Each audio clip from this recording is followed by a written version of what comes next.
ভেবে দেখো, তুমি সারাটা জীবন তুমি একাকী থাকতে পারবে? থাকা যায় কখনো? থাকা যায় না মা।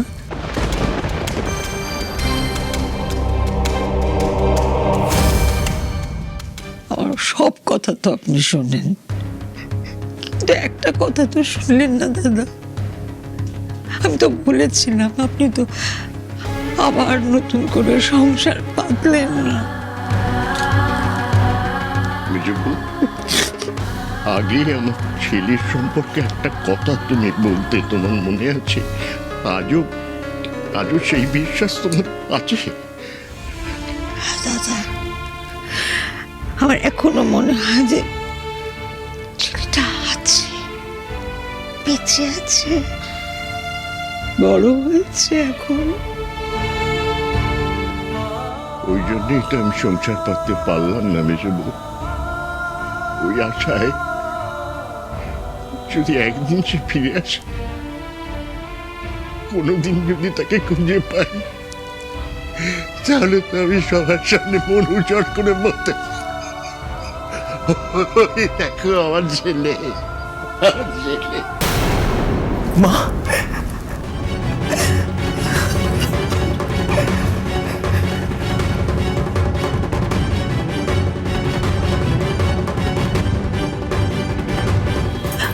কেন এরকম করছিস বাবা? কেন এরকম করছিস? তুই তো আমার ছেলে, তুই আমার ছেলে, আমার ছেলে অর্জুন। তুমি তো বললে আমায় কুড়িয়ে পেয়েছো।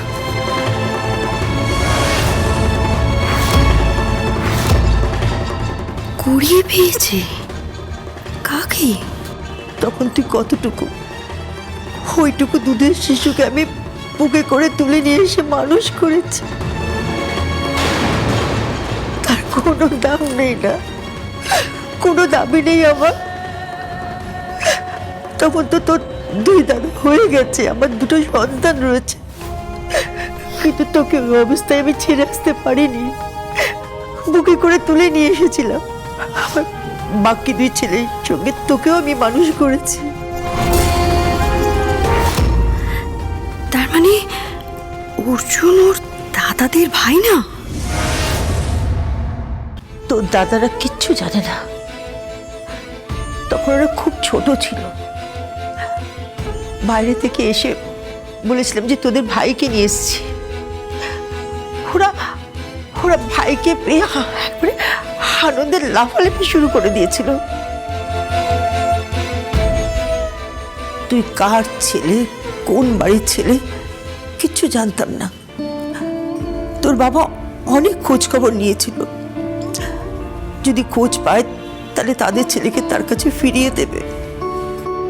যত দিন গেছে আমার বুকের ধুকপুকানি বেড়ে গেছিল, এই বোধহয় কেউ এসে তোকে আমার বুক থেকে নিয়ে গেল। ততদিনে আমি সবার থেকে তোকে যে কত বেশি ভালোবেসেছি আমি বুঝতে পারিনি রে, আমি বুঝতে পারিনি।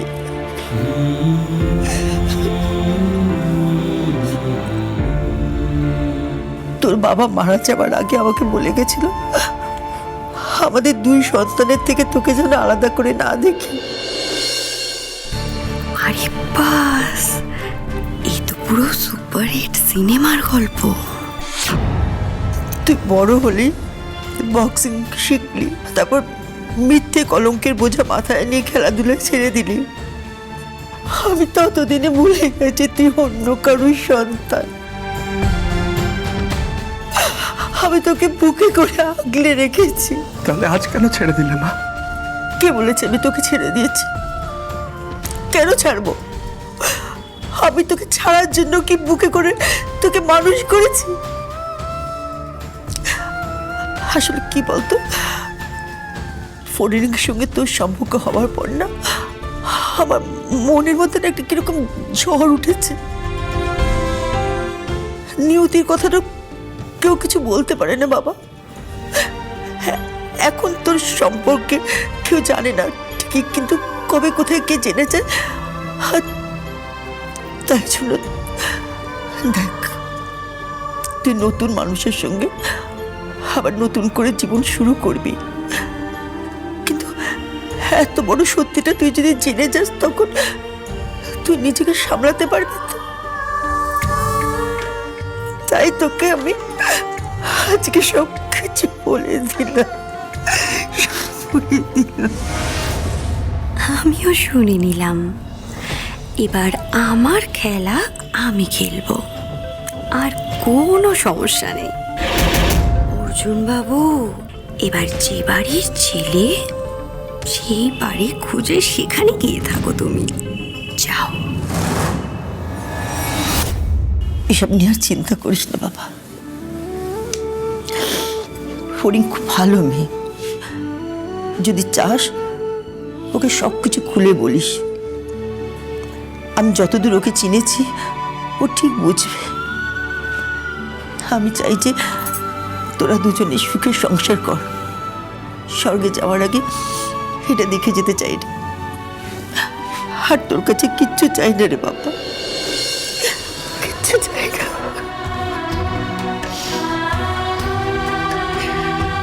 সব এখন থাক মা, সব এখন থাক। আমাকে তো আমার আসল পরিচয়টা জানতে হবে।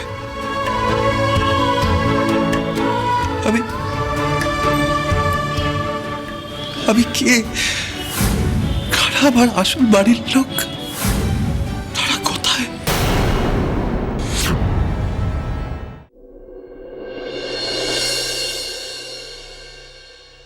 আসবো জ্যাঠাই?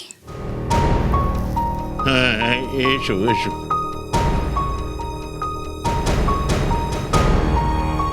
কিছু বলবে? না, মানে তোমাকে একটা কথা জিজ্ঞেস করার ছিল, করব?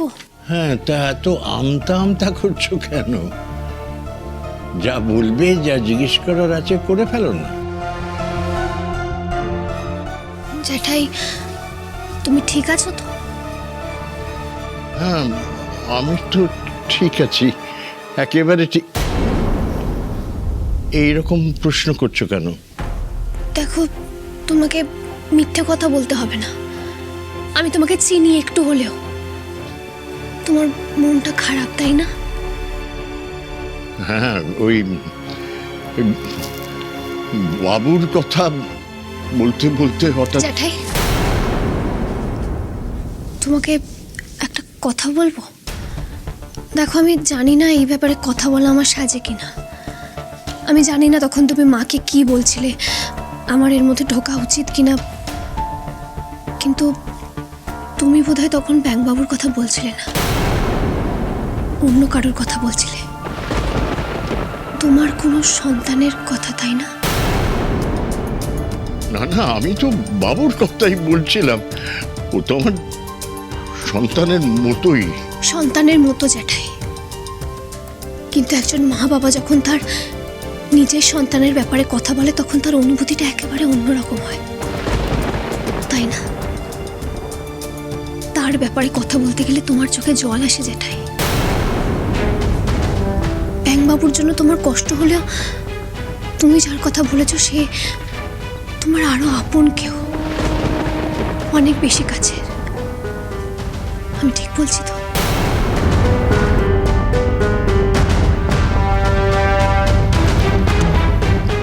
তুই বড্ড লক্ষ্মী মেয়ে।